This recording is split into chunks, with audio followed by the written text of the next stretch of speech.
नमस्ते दोस्तों। अभी तक हमने जो कुछ पढ़ा है अनाराम, वर्णमाला, मात्राएँ या मात्राएँ नहीं पढ़ी हो तो आप समझ लेना। तो अब हम आते हैं हिंदी व्याकरण। हिंदी व्याकरण में क्या है क्या नहीं है वो हम डिटेल में पढ़ेंगे। जैसे फर्स्ट बार में हिंदी में स्वर, और स्वर कितने होते हैं 11, लेकिन उनकी मात्राएँ कितनी होती हैं 10। कैसे? तो देखिए, जैसे पहला है अ, उसकी मात्रा होती तो है लेकिन दिखाई नहीं देती। उसके बाद आ, उसकी मात्रा है ये।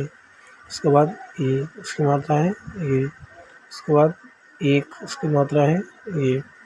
उसके बाद ओ, उसकी मात्रा है ये। उसके बाद ओ, उसकी मात्रा है ये। फिर है री, फिर है ए, फिर है आई, फिर ओ और औ। अब आगे देखिए दोस्तों, सबसे पहले क्या आता है, मात्राएँ हो चुकी, स्वर हो चुके, और अब आता है भाषा के। भाषा कहते किसे हैं? जिस तरीके से जब ये दुनिया बनी, मतलब दुनिया जब जहाँ से इस दुनिया की शुरुआत हुई, तब जो मानव था वो अपनी बात को एक दूसरे को बताने के लिए किस माध्यम यानी किसका प्रयोग करता था। तो यहाँ पे बताया जा रहा है, जैसे भाषा, समाज में रहकर मनुष्य को अपने मन के भावों को एक दूसरे तक जिस माध्यम से पहुंचाना होता है उस माध्यम को भाषा कहते हैं। किसे कहते हैं? जो मनुष्य अपने मन में जो भी भाव है उसके, वो जब सामने वाले को बताता है तो उसके उन भावों को बताने के लिए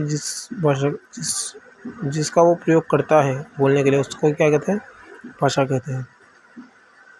अब देखते हैं भाषा कितने प्रकार की होती है। तो पहला आता है, भाषा 2 प्रकार की होती है।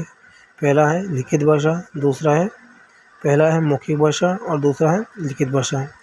पहला मौखिक भाषा में मौखिक भाषा किसे कहते हैं?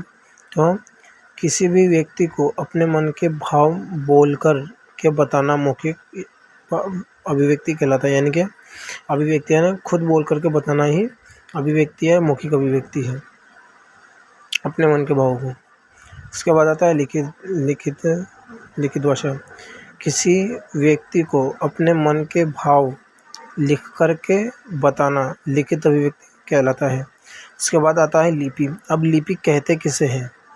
तो लिपि कहते हैं किसी भी भाषा के लिखने की विधि को लिपि कहा जाता है, यानी कि वो किस रूप में लिखी हुई है।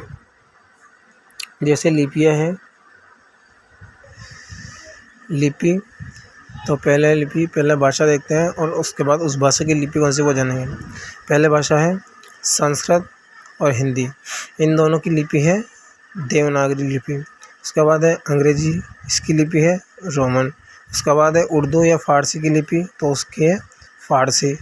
ये उर्दू और फ़ारसी दोनों एक में चलती है, फ़ारसी में जैसे। और उसके बाद है पंजाबी या पंजाब, तो उससे गुरुमुखी, जो पंजाब में बोली जाती है उसकी लिपि कौन सी है? गुरुमुखी लिपि उसकी। उसके बाद आता है राजभाषा। तो भारत की राजभाषा कौन सी है? हिंदी।